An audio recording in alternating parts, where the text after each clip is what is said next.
大家好，歡迎來到煙火味廚房。今天用芥菜搭配五花肉，分享一道好吃的下飯菜，操作簡單，營養又好吃。我們一起來了解一下具體是怎樣制作的吧。首先準備一顆芥菜，把根部切下來，然後菜葉和菜梗分開來。菜葉我們可以燙一下，留着做酸菜。菜梗旁邊的菜葉我們也要處理一下。每年的冬天是芥菜大量上市的季節，也是一年之中最好吃的時候。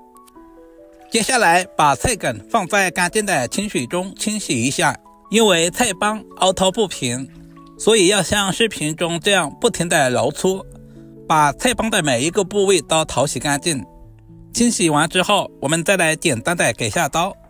首先把菜幫对半切開，接下來再切成大約2公分左右的小塊。我們最好挑選這種菜幫比較肥厚一點的，吃起來才過癮。今天的菜幫看似非常的寬，其實特別的鮮嫩。全部切好，放在大一點的碗中。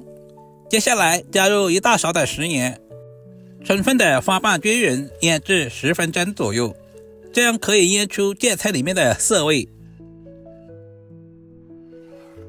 芥菜要好吃，我們要準備一小塊五花肉。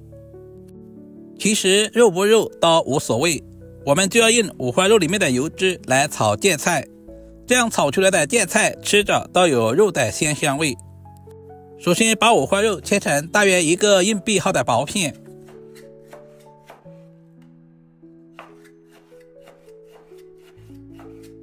我們盡可能的切均勻一些，這樣方便炒出油脂。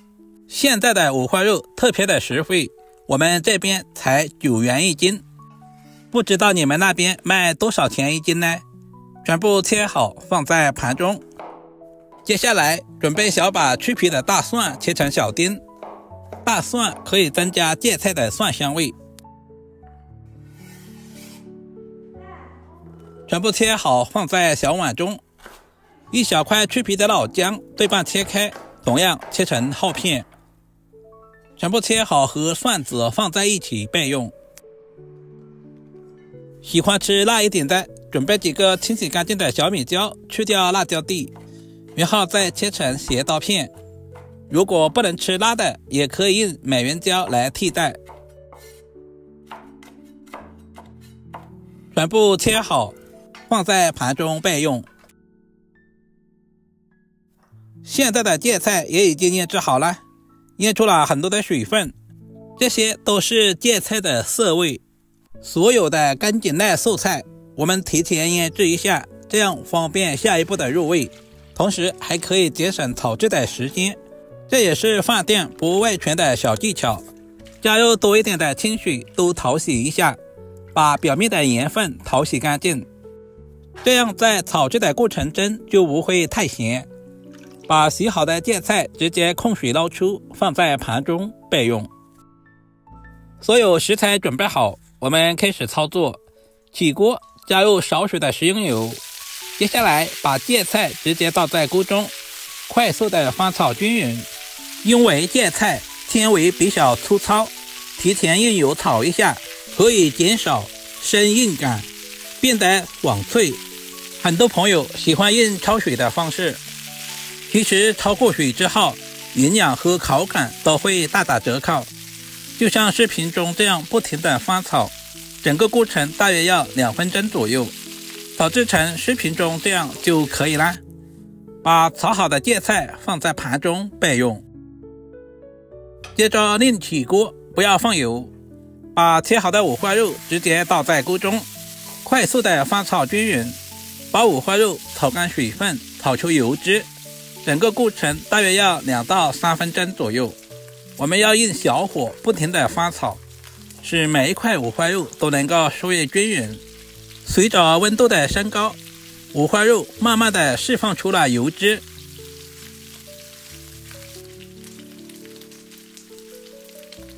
這是我炒了2分鐘左右的效果，表面變成了金黃色。五花肉也炒出了很多的油脂，明顯感到油有點多，我們直接倒出來一些，用來炒別的素菜。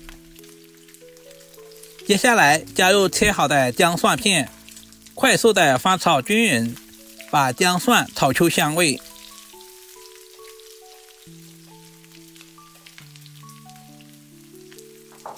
接着加入少許的花雕酒，去除五花肉裡面的肉腥味，快速的翻炒均勻。接下來把炒好的芥菜直接倒在鍋中，快速的翻炒均勻，使芥菜和五花肉充分的融合。親愛的朋友們，視頻都看到這裡啦，借您發財的小手點個讚再走唄。您的每一個點讚留言都是我前進最大的動力，非常感謝您一直以來的支持和鼓勵。加入大半勺的食鹽，少許的雞精調味，再次翻炒均勻，把調味料炒至化開。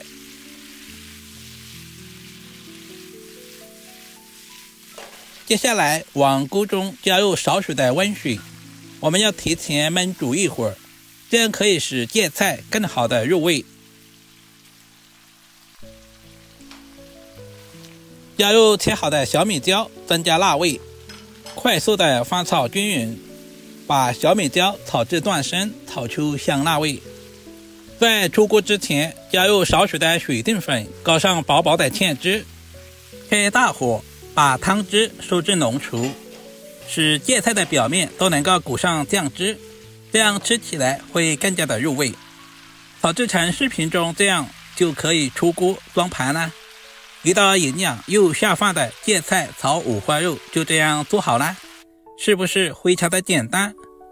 這樣炒出來的芥菜脆嫩爽口，五花肉回而不膩，芥菜的脆爽遇上五花肉的焦香，3碗米飯都不夠吃。